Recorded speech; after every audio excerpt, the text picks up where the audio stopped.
guys, welcome back to my YouTube channel. Thank you so much for clicking on this video. If you're new to my channel, make sure you're hitting that subscribe button to stay inspired to wise up and rise up above these narcissists. If you're clicking on this video, you're clicked on it to talk about, you want to hear me talk about the abuse that we neglect to even take in consideration that the narcissist does to us, right? And the reason why I wanted to talk about this is because there's so many forms of abuse that the narcissist, gives to us in that narcissistic relationship that we just show a blind eye to, because at the end of the day, we're just like, it kind of becomes normal. It's a norm to us, right? That this is just how that person is. Or some of the times, a lot of times, when you're in that relationship, you're not looking to say, hey, to categorize it or name what this person's actually doing is wrong. You kind of you just get used to it. But there's a lot of things that the narcissist does to us that is, mental and emotional abuse that a lot of people who are in the narcissistic relationship don't take in consideration, right?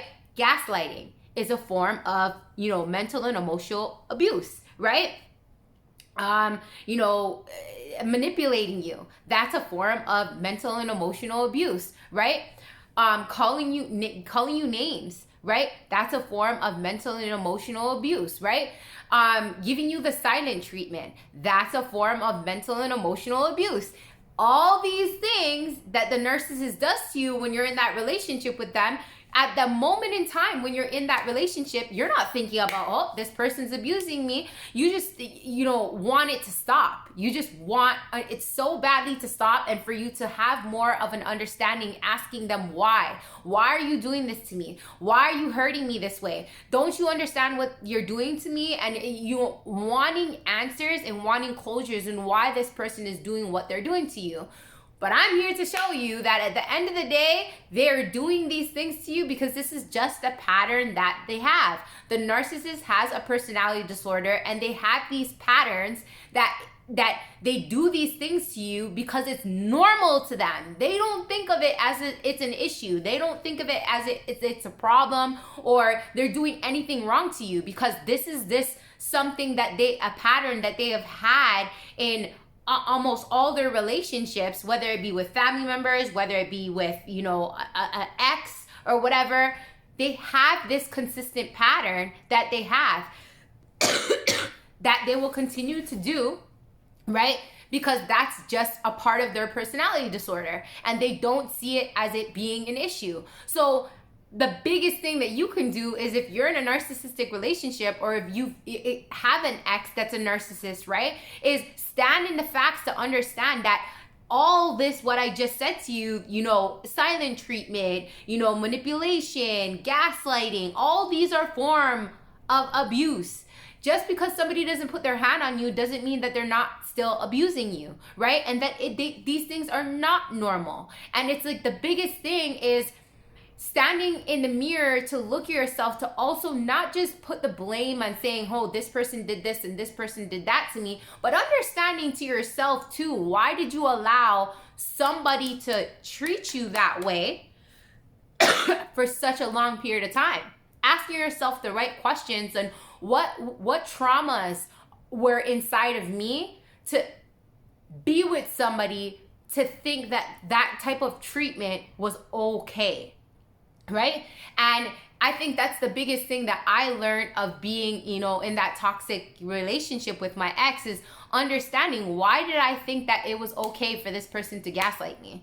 Why did I think that it was okay for this person to constantly manipulate me, and me know deep down inside of me that something's wrong with what this person's doing, but me keep going back and back for more and more and more? What was inside of me that was lacking inside of me that needed to be worked on, that needed to be loved on, that needed to be healed, to understand that was not okay, that I didn't deserve to be treated that way. And it's the same thing with you guys out there, that if you guys, again, experience a narcissistic abusive relationship or are in one, is asking yourself those questions, right? What areas inside of you need to be loved on and to be healed and to be worked on, that's thinking that it's okay for somebody else to abuse you like this, mentally and emotionally, because it is abuse.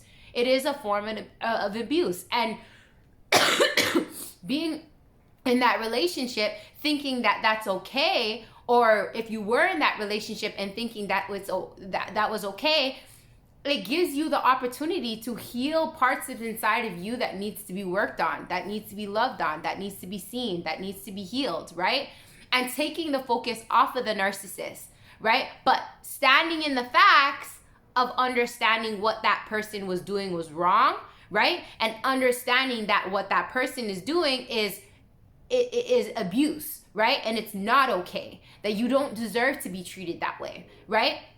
So I just wanted to shed light on those areas for anybody out there that is still in a narcissistic relationship, for you to open your eyes and stand in the facts to understand that that was abuse that you went through. It was mental and emotional abuse. This is why I always tell people that stop beating yourself up. Stop putting yourself down. Stop asking yourself, why did I allow myself to go through that for so long? Why did I allow myself to, be with a person like that? Why can't I get over this person? Why? You're beating yourself up where somebody was beating you down for so many years, or if you're still in the relationship, they're still beating you up and you're beating yourself up. It's like you're not giving yourself a break, right? To heal, to even get over this other person, because you're beating yourself up so bad.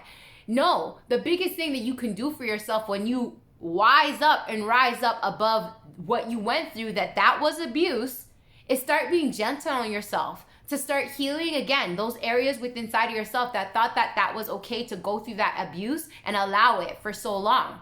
Taking baby steps, right, of working on yourself and letting go of that person. Because at the end of the day, right, hurt people. And at the end of the day, that narcissist, they have their own inner demons. They have their own inner issues within inside themselves.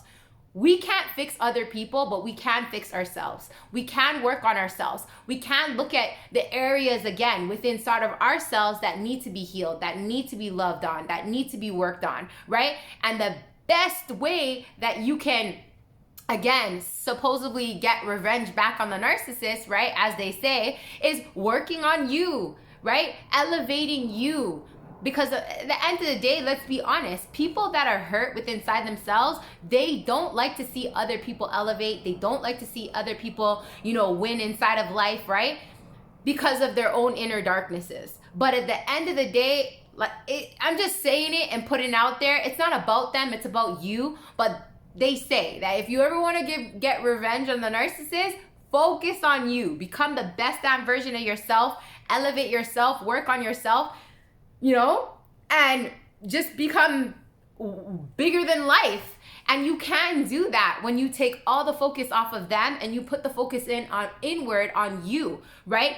Taking one day at a time to look inward, to again say, what allowed me to attract that unhealthy relationship in the first place? What allowed me to think that abuse mentally and emotionally was okay? That disrespect was okay, that the manipulation was okay, that for them ghosting me and me allowing them right back in the door was okay, right? What inside of me made me think that those things were okay? And how can I work on those areas, right? And the best ways that I can give you guys, some tips and tools on how I worked on myself to understand those areas is journaling. I journaled out my emotions. I asked myself the right questions. Tracy, what made you feel so unsafe that you needed somebody else to make you feel safe? Why weren't you safe by yourself? Why did you always feel the need that, if you didn't have that person inside of your life, you're nothing, right? Journal out your emotions, get them out on paper, understand more about yourself, right? Meditation. I sat down by myself, heard those negative thoughts. What are the negative thoughts that are playing over and over and over inside of your head that's making you feel like you're not good enough and you need another person outside of you to make you feel good? Temporarily, because that's all what the narcissist does, is makes you feel good temporarily, because at the end of the day, you'll be back to crying, you'll be back to feeling like shit, and you'll be back to feeling like you're worthless, right? Because that's what they do. So at the end of the day, it's sitting down with yourself to getting to know yourself through meditation, through journaling, maybe speaking to, somebody who can help you to get those feelings out, to get to know more of yourself, right? You could always book a one-on-one with me, right?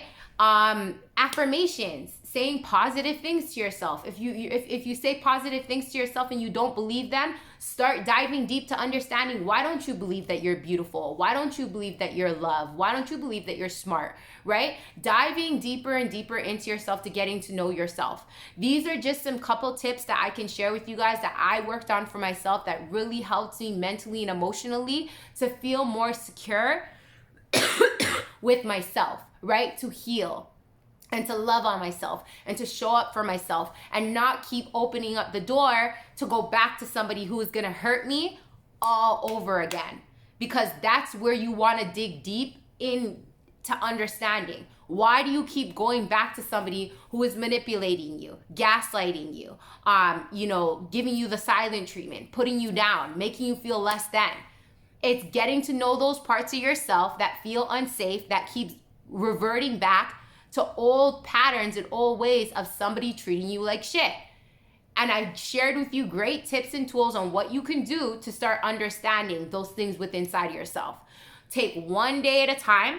Understand, again, healing is a journey, not a destination. And it's going to take time, but you are worth it. You are worth it to put you first and invest all your time and all your energy, all your thoughts into you, and not focusing on the narcissist anymore. To wise up and rise up above these narcissists inside of your life. Thank you so much for tuning in, you guys. I really, really appreciate it. If you guys ever want help and you guys want to book a one-on-one with me, you can always go to my Instagram or my TikTok on the link at the top. You can always click that and book a one-on-one with me. I would be more than happy to sit and talk with you, to guide you through on how you can heal, to wise up and rise up inside of you guys' life one day at a time. I thank you so much for being a part of the Wise Up, Rise Up NARC community. And I'll see you guys again on another video. Take care.